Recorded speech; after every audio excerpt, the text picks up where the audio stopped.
एकंदर माझ्या कार्यकर्त्यांना, एकंदर त्या ठिकाणी भागातल्या काम करणाऱ्या सामाजिक संघटनांना आणि खास करून मतदाराला ही भाग जाणवतं की आपल्याला कुठेतरी मुख्य प्रवाहामध्ये आल्याशिवाय याला पर्याय नाही आणि म्हणून मग हा सर्व खटाटोप फासळून गेला। आता बघा, उत्तर महाराष्ट्राला जर जोडायचं असेल, खानदेशाला जर तुम्हाला प्रवाहामध्ये आणायचं असेल तर तुम्हाला तिथलं जे सगळं इन्फ्रास्ट्रक्चर आहे, आज आम्ही 3 राष्ट्रीय महामार्गांवरती येणारा आमचा हा धुळे जिल्हा आहे, त्यानंतर 10 राज्य महामार्ग आहेत।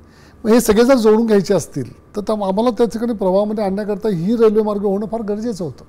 ती रेल्वे मार्ग आत्ता BJPच्या काळामध्ये 2014मध्ये मोदी साहेब पंतप्रधान झाल्यानंतर त्याला मंजुरी देण्यात आली, त्यानंतर त्याच्या नेत्याचं काम चालू आहे। आता ते रेल्वे मार्ग पूर्ण होतो। आता मला जर अशी कामं पुढे भविष्यामध्ये करून घ्यायची असतील तर मला असं जाणवतं, एकंदर माझ्या कार्यकर्त्यांना, एकंदर त्या ठिकाणी भागातल्या काम करणाऱ्या सामाजिक संघटनांना आणि खास करून मतदाराला ही भाग जाणवतं की आपल्याला कुठेतरी मुख्य प्रवाहामध्ये आल्याशिवाय याला पर्याय नाही आणि म्हणून मग हा सर्व खटाटोप फासळून गेला।